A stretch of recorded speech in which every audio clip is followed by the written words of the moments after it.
Hello students, good morning to all of you and also your happy family.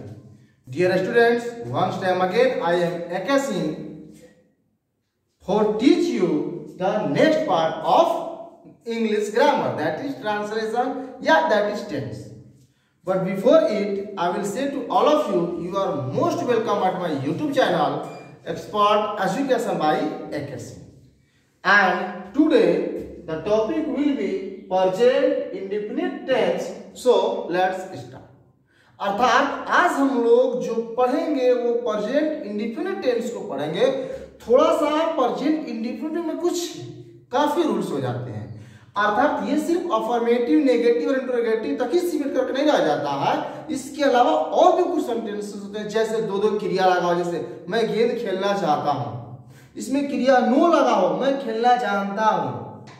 Matter future tense में निर्धारित किया गया हो, जैसे नरेंद्र मोदी कल पटना आएंगे, या कंडीशनल सेंटेंस को दिया गया जैसे यदि तुम पढ़ोगे तो परीक्षा में पास होगे। ऐसे सेंटेंस भी आते हैं किसमें? प्रेजेंट इंडेफिनिट टेंस में। इसलिए हमें इसे दो पार्ट्स में बनाना पड़ा। इसलिए आज जो पढ़ाएंगे वो प्रेजेंट इंडेफिनिट टेंस का पार्ट 1 होगा, लेकिन हाफ है। एक बात हम आप लोग से बोलेंगे कि पूरे टेंस में सिर्फ इंडेफिनिट ऐसा पार्ट है जो बच्चों को 90% कंफ्यूजन करता है।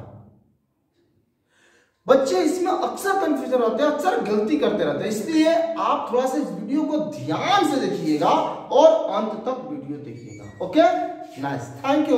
Let's start. पहला बात,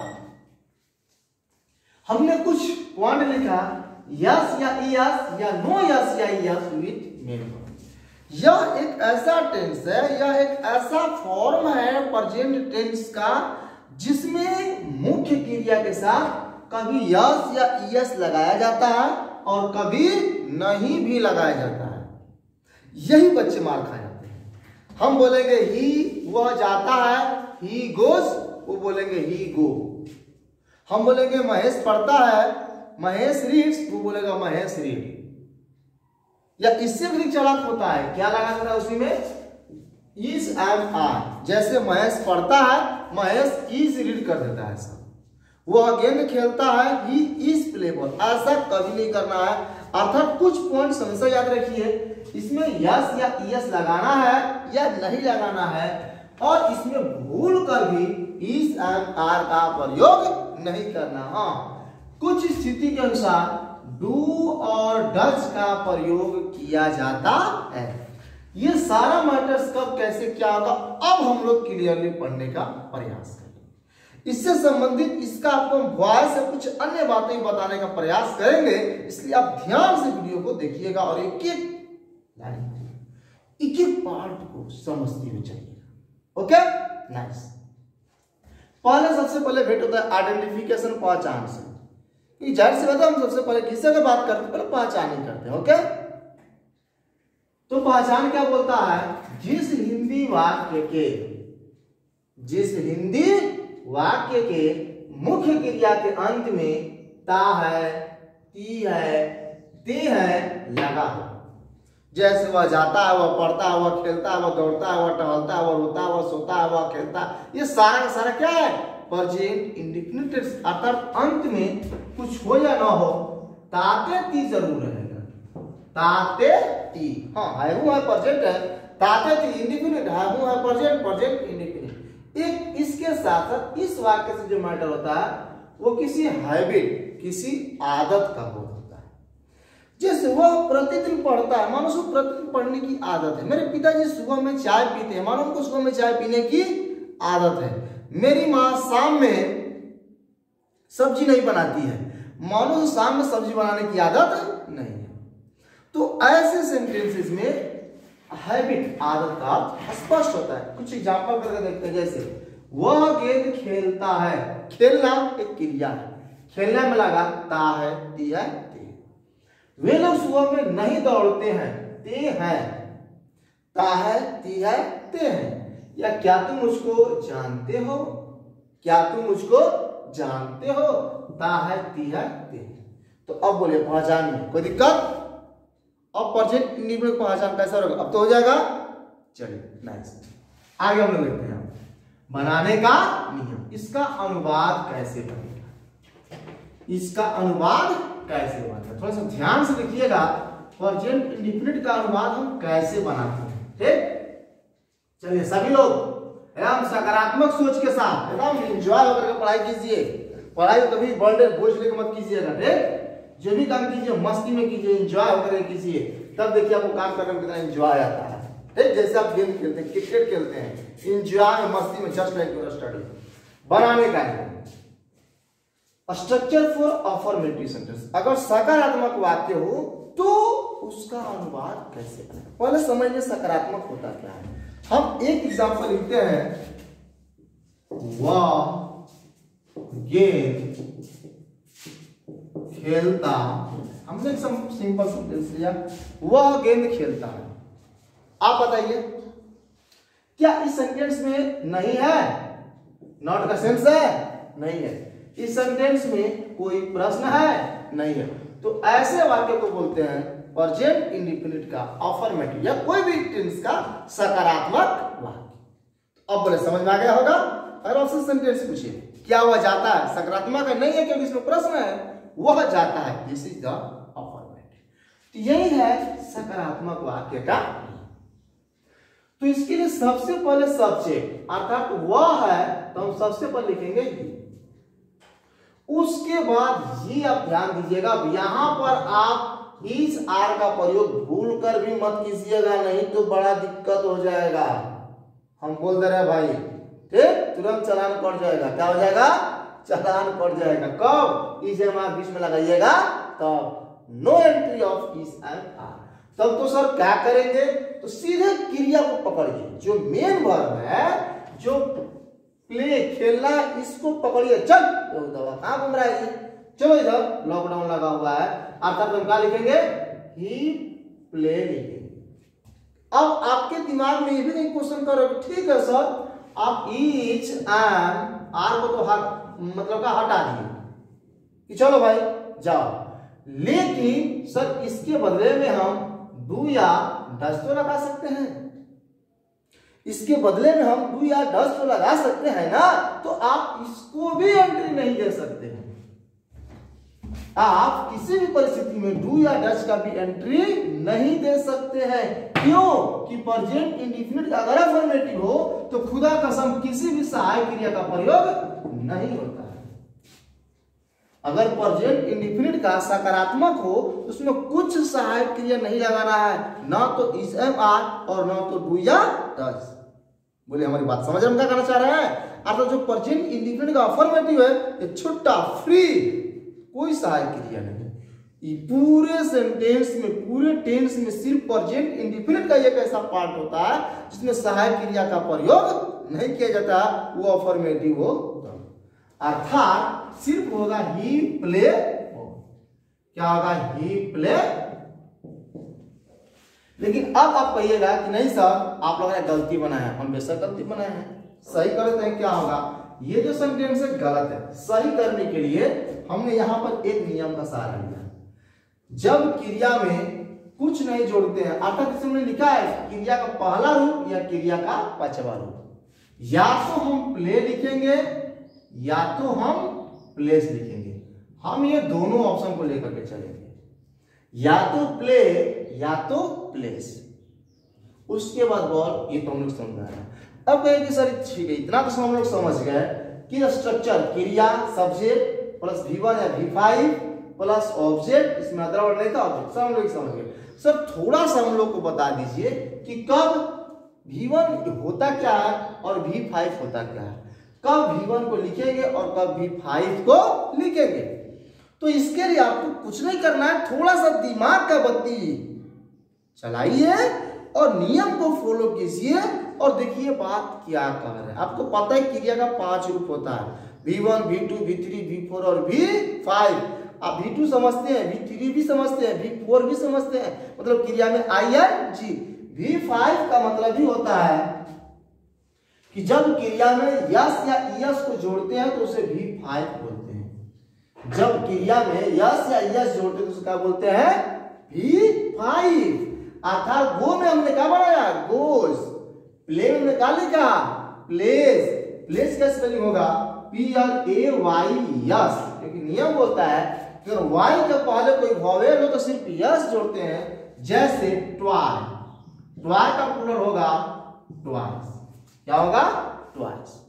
लेकिन डू, इसका नियम बोलता है अगर ओ के पहले कोई कॉन्सोनेंट हो तो हम यस जोड़ते हैं, तो इसलिए यहां पर प्लेस, उसके बाद या रीड में जुड़ा यस, वाक्य में जुड़ा यस, लाभ में जुड़ा, ये सारे के सारे क्रिया का पांचवा रूप है। और एक बात आपसे भी क्वेश्चन पूछ दे कि आप बताइए प्ले में और प्लेस में क्या अंतर है। तो पहला बात, जो प्ले है वो क्रिया का पहला रूप है और जो प्लेस है वो क्रिया का पांचवा रूप है। पहला अंतर। दूसरा अंतर, जो प्ले है वो मुख्य क्रिया का प्लूरल फॉर्म है। कौन सा फॉर्म है? प्लूरल। प्ले हो गया, गो हो गया, रीड हो गया, रन हो गया, ये सब बहुवचन होते हैं। और जो प्लेस है वो क्रिया का सिंगुलर फॉर्म है। आप कहिए कि नहीं सर हम लोग पढ़े हैं ट्वाइस प्लूरल है। ट्वाइस क्या है? प्लूरल है। और आप कह रहे हैं प्लेस सिंगुलर, तो बेशक, क्यों कि जो ट्वाई है ये नाउन है। नाउन में संज्ञा, ट्वाई किसी वस्तु का नाम है। क्या रीड किसी वस्तु का नाम है? नहीं, ये क्रिया है, ये नाउन है। नाउन में यस या ईएस जोड़ के बहुवचन बनाते हैं और क्रिया में यस या ईएस जोड़ करके सिंगुलर बनाते हैं, मतलब कि एक वचन बनाते हैं। तो बोलिए प्ले प्लेस क्या है? अंतर हो जाएगा। ये प्लूरल कैसे है, ये सिंगुलर कैसे हो जाएगा? तो अब हम बारीकी नोट पर आते हैं। नोट नंबर 1 यही बोल रहा था कि जब क्रिया में कुछ नहीं जोड़ते हैं तो उसे V1 बोलते हैं। जैसे गो V1 है, प्ले V1 है, रीड V1 है, वॉक V1 है, लाफ V1 है। और जब क्रिया में यस जोड़ते हैं उसे V5 बोलते हैं। जैसे गोज, प्लेस, रीड्स, वॉक्स, लाफ्स, ये क्रिया का पांचवा रूप है। तो अब बोलिए क्रिया में यस या यस जोड़ के V5 बनाते हैं और यस एस हटा करके जो V1 होता है, जो मेन रूप होता है, उसको V1 बोलते हैं। तो V1 का अब हो जाएगा। चलिए नाइस। अब एक से हम लोग पूरा समझ गए क्रिया का फर्स्ट फॉर्म क्या होता है, क्रिया का फिफ्थ फॉर्म क्या होता है, दोनों में सिंगुलर क्या होता है और दोनों में प्लूरल क्या होता है। अब ये सब थोड़ा सा हम लोग को बता दीजिए कि किसके साथ हम क्रिया का पहला रूप लिखेंगे और किसके साथ हम क्रिया का पांचवा रूप लिखेंगे। आप थोड़ा सा यहाँ पर वीडियो को ध्यान से देखिएगा और जिंदगी भर आपको कंफ्यूजन नहीं होगा कि कहां पर गोज लिखे और कहां पर गो लिखे। इसकी जानकारी के लिए पहले थोड़ा सा आप इसके बैक में चले जाइए और आपसे हम एक क्वेश्चन पूछते हैं। एक गो लिखा और एक गोज लिखा, एक रीड लिखा, एक रीड्स लिखा, या फिर हमने एक डू लिखा और हमने एक डज लिखा। मान लिया कि 1 बराबर सिंगुलर और 2 बराबर, मान लिया कि 1 बराबर सिंगुलर और 2 बराबर प्लूरल। तो पहले आप क्रिया को निर्धारित कीजिए, इसमें कौन सिंगुलर है कौन प्लूरल है। आप बोलिए वो क्या है, सिंगुलर है कि प्लूरल है? क्या है? क्या प्लूरल? ओके नाइस, मतलब ये प्लूरल। गोज क्या है? सिंगुलर है। क्या है? सिंगुलर है, अर्थात ये सिंगुलर। रीड क्या है? प्लूरल। रीड्स क्या है? सिंगुलर। डू क्या है? प्लूरल। डज क्या है? अब बोलिए, ये तो कोई दिक्कत नहीं है। नहीं सर, ये क्रिया का V1 फॉर्म है इसलिए प्लूरल, और एक क्रिया का पांचवा फॉर्म है इसलिए सिंगुलर। यहां तक कोई दिक्कत, कोई परेशानी? चलिए एक बात, आपसे अगर क्वेश्चन किया जाए कि सपोज कल्पना कीजिए कि ये एक ट्रेन है, ये क्या है? इसका बहुत ही बड़ा बोगी होता है। क्या होता है? काफी बड़ा बोगिया होते हैं, मतलब सब बोगी मिला करके, और एक इंजन है। कल्पना कीजिए कि अगर इंजन जाएगा इलाहाबाद की ओर तो ये बोगी किधर जाएगा? पटना की ओर जाएगा? नहीं, ये बोगिया भी इधर ही जाएंगे। अर्थात ये जो कुछ भी सिंगुलर प्लूरल है ये सब्जेक्ट पर डिपेंड करता है। किस पर डिपेंड करता है? सब्जेक्ट अगर दिया गया करता एक वचन तो एक वचन, अगर करता बहुवचन तो बहुवचन। जैसे जब करता एक वचन third person he, she, it या कोई भी सिंगुलर नेम हो, एक वचन का नाम हो तो V5 अर्थात क्रिया में यस या यस को जोड़ते हैं। जैसे हमने कर्ता लिया ही, हमने कर्ता का लिया ही मींस क्या होता है वह कितना एक एक से अधिक है, एक है, इसलिए हम ही के साथ क्या लिखेंगे होस, क्योंकि सिंगुलर है भी सिंगुलर है। हमने लिया सी, हमने क्या लिया सी, सी के साथ क्या लिखेंगे रीड्स लिखेंगे, क्योंकि सिंगुलर ये भी और सिंगुलर ये भी। यही हमने लिखा महेश, मान लीजिए महेश हमने लिखा, महेश किसी व्यक्ति का नाम है, महेश क्या है सिंगुलर है, हम इसके साथ रीड्स लगा देंगे, महेश के साथ घोष लगा देंगे। या कोई भी इट भी अगर रहे तो हम सिंगुलर को, तो ये बात आप समझ चुके होंगे कि किसके साथ हम यस यस लगाते हैं। हाँ, आपके दिमाग में चल नहीं सर आई, सर आई भी तो सिंगुलर है, आई मैं मतलब अकेला एक बात, आई को कुछ अलग वर्ड से अलग दृष्टिकोण से देखा जाता है। अर्थात आई एक ऐसा वर्ड जिसको प्रेजेंट टेंस में प्लूरल मानते हैं, यही वजह है कि आई के साथ हैज नहीं हैव लगता है, लेकिन जब ये पास्ट की बात होगी ना तो आई के साथ वाज होता है, क्या होता है वाज। तो एक बात को दिमाग में रख लीजिए कि इस ग्रुप से जो आई है वो आउट है। अगर बात प्रेजेंट की होगी तो आई प्लूरल और पास्ट की होगी तो आई सिंगुलर। आई को छोड़ाकर बाकी किसी भी वर्ड्स के साथ ये नियम काम करेगा। अब आप बताइए, हमने एक वर्ड लिया दे, हमने एक वर्ड क्या लिया दे, तो जो दे का जो इंजन है वो प्लूरल है, इंजन क्या है प्लूरल, क्योंकि दे मींस वे लोग मतलब बहुत सारे लोग। तो आप बताइए दे के साथ हम क्या लिखें, दो है बहुवचन है तो हम वो लिखेंगे, दे के साथ हम क्या लिखेंगे वो लिखेंगे। मान लीजिए हमने लिखा यहाँ पर वी, तो वी के साथ हम क्या लिखेंगे डू लिखेंगे। हमने लिखा आई, प्रेजेंट में प्लूरल तो आई के साथ हम क्या लिखेंगे डू। या हमने नाम ही लिया, मान लीजिए हमने लिया राम एंड श्याम, आपको इसमें सर ये नाम है एक वचन नहीं दो नाम है, दो नाम से किसका प्रयोग करेंगे डच का। तो आप इसके साथ डू डच का भी क्लियर कर चुके होंगे कि यदि करता ही सी इट या नेम रहेगा तो डच लगाएंगे, नहीं तो डू लगाएंगे। तो अब बोलिए, अब तो कोई दिक्कत नहीं होगा कि कहां पर गो लिखे कहां पर घोष लिखे, कहां पर डू लिखे कहां पर डच लिखे। अब तो कोई दिक्कत कोई प्रॉब्लम जिंदगी में कभी नहीं आपको प्रेजेंट इंडेफिनिट अब कंफ्यूजन होना चाहिए, एकदम क्लियर। आप कहिए कि सर हम लोग तो ये लोग ऑफलाइन क्लास कर चुके थे फिर क्यों पढ़ा, लेकिन फिर हमारा मतलब हमने सोचा कि नहीं जब पढ़ाया ही जा रहा है तो कंप्लीट पढ़ाया जा रहा है, पढ़ा दिया जाए कि जो बच्चा अगर मोबाइल के ही थ्रू पढ़ना चाह रहा हो तो मोबाइल पर ही अपना कंप्लीट स्टडी को कवर कर ले, उससे ये ना प्रॉब्लम हो ये इसका वीडियो है और उसका वीडियो नहीं है। इसलिए हमने आपको प्रेजेंट इंडेफिनिट टेंस पढ़ाने का प्रयास किया।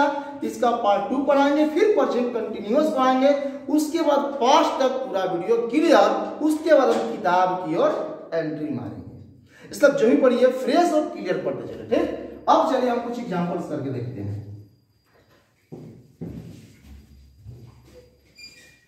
जैसे एग्जांपल की बात किया जाए तो वह विद्यालय जाता है, या इसमें मेन देखिए ज्यादा प्रॉब्लम ये सब नहीं है, बस आपको खाली बताना। मान लीजिए हमको लिखना है दे, तो आप बताइए हम दे के साथ क्या लिखें, गो की गोज, तो दे के साथ क्या होगा वी है, वी के साथ क्या लिखें इट की इट्स, तो हम क्या लिखेंगे इट। सी है तो सी के साथ हम क्या लिखेंगे, सी के साथ हम इट्स लिखेंगे।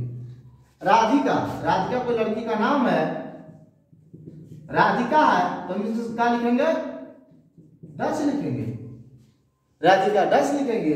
या सोहन एंड मोहन, सोहन एंड मोहन हम क्या लिखेंगे डू लिखेंगे, क्यों ये बहुवचन है। या हम लेते हैं यू, आप बताइए यू के साथ हम क्या लिखें डू लिखे कि डच लिखे, यू के साथ डू।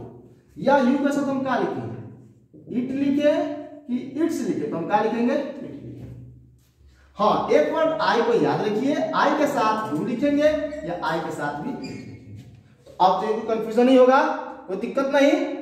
ओके भाई, देखिए वो सर आवाज से बोलिएगा। ठीक, चलिए नाइस, आगे देखते हैं। एक बात यहां पर लिखा हमने नोट नंबर 3 करके, नोट नंबर 3 ये बोल रहा है यह नियम सिर्फ अफर्मेटिव में लागू किया जाता है, अर्थात कब यस लगाना है, कब यस लगाना है, कहां में मेन वर्ब में। ये कब नियम काम करेगा जब वो सेंटेंस अफर्मेटिव का रहेगा तब, अन्यथा अगर नेगेटिव हो और इंट्रोगेटिव हो तो इस नियम को समाप्त कर दिया जाता है। अगर वाक्य प्रश्नवाचक हो, नकारात्मक हो तो कोई नियम नहीं, वो नियम फेल। ठीक, जैसे वह विद्यालय जाता है, ध्यान से देखिएगा, वह विद्यालय जाता है, he goes to a school, खाली बस he goes to a school। अब देखिए यहां पर कर्ता बदल गया, वे लोग प्लुरल हो गया, वे लोग किताब पढ़ते हैं, they read book, they read book, या मैं पढ़ता हूं, आई रीड। तो अब बोलिए प्रेजेंट इंडेफिनिट टेंस का अफर्मेटिव हो जाएगा। आता एक बना कर दे देते हैं, बच्चे पढ़ते हैं, बच्चे पढ़ते हैं, चिल्ड्रेन रीड, क्या हो जाएगा, चिल्ड्रेन रीड। अगर यही होता कि बच्चा पढ़ता है तो हम लिखते चाइल्ड रीड्स, हम क्या लिखते, चाइल्ड रीड्स। हाँ, बीच में कोई सहायक क्रिया नहीं, इसमें कोई भी इज एंड आर का प्रयोग नहीं किया गया है, इसमें कोई भी डू डस का प्रयोग नहीं किया गया है। आपको ये बात हमेशा दिमाग में रखना पड़ेगा। तो अब बोलिए अफर्मेटिव का, अब बन जाएगा। ओके, अब थोड़ा सा आपको हम एक स्ट्रक्चर बताते हैं नेगेटिव का, और नेगेटिव का स्ट्रक्चर होता है किसमें सहायक क्रिया का एंट्री हो जाता है, और जब सहायक क्रिया डू डस लग जाता है तो क्रिया का हमेशा पहला रूप, आपको डिड वाले में बताए थे। या अगर इसको थोड़ा सा प्रॉब्लम होगा तो पास्ट इंडिफिनिट को पढ़ लीजिएगा, जस्ट उसी पर ये रूल चलता है। पास्ट इंडिफिनिट में होता है V2 और इसमें होता है V1 या V5। तो डू डस रहेगा तो क्रिया का हमेशा पहला रूप, जैसे वह गेंद नहीं खेलता है, he does not play ball, he does not play ball। वे लोग गेंद नहीं खेलते हैं, they do not play ball।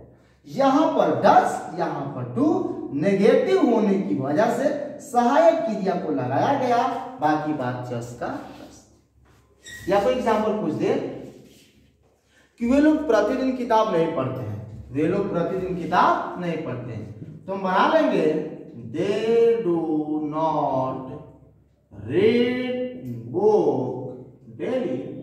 बोलिए क्या दिक्कत है, they do not read book daily, वह प्रतिदिन किताब पढ़ता है। हमने क्या बोला, वह, ही मिसवा, सी मिसवा, इट मिसवा, कोई ना, वह प्रतिदिन किताब पढ़ता है, नहीं पढ़ता है, जिसका बनाएंगे he does not read book daily, he does not read book daily, वह प्रतिदिन किताब नहीं पढ़ता है। लेकिन अगर यही होता ना, वह प्रतिदिन किताब पढ़ता है, अगर यही होता वह प्रतिदिन किताब पढ़ता है, तो हम बनाते he reads कर देते, he reads book,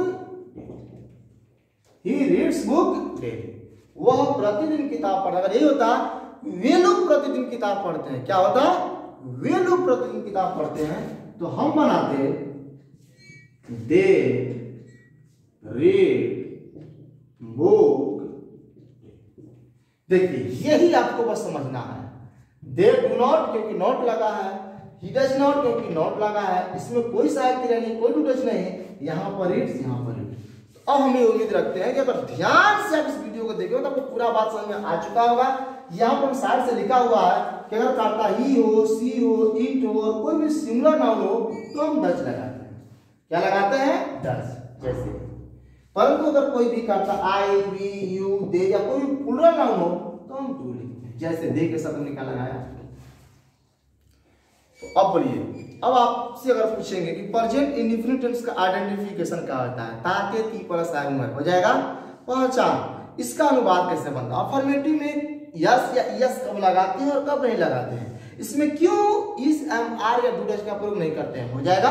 अगर मामला नेगेटिव का हो तो हम किसके साथ डू लगाएंगे और किसके साथ डच लगाएंगे, और क्यों लिखेंगे डू या डच। अब तो हो जाएगा, बोलिए कोई दिक्कत। तो चलिए इस वीडियो को यहीं तक समाप्त करते हैं। अगला जो वीडियो आएगा वो इसका पार्ट 2 जरूर बनकर कहिएगा। लेकिन अब जितने भी लोग स्टडी कर रहे हैं, आप माइंड को एकदम एकदम खोल करके और स्टडी कीजिए और जम करके पढ़ाई कीजिए। ऐसा ना लगे कि नहीं सर हम लोग घर बैठ करके शो किया मातम मना रहे हैं। Okay, thanks to all of you and very thanks to you for watching my videos and that's last but in the last I would like to tell you that please यदि आप पहली बार हमारे channel पर study कर रहे हैं तो channel को सब्सक्राइब जरूर कर दीजिएगा और अपने दोस्त या अन्य फ्रेंड सर्कल के बीच भी इस वीडियो को शेयर कर दीजिएगा और उनसे भी बोल दीजिएगा कि भाई थोड़ा सा क्या करना, कहीं सपोर्ट कर देना चैनल को और सब्सक्राइब कर देना। और अगर आपको वीडियो लाइक आई होगी, अच्छी लगी होगी तो लाइक करना मत भूलिएगा और जो भी आपको प्रॉब्लम हो कमेंट जरूर कीजिएगा। Okay, thank you, that's last.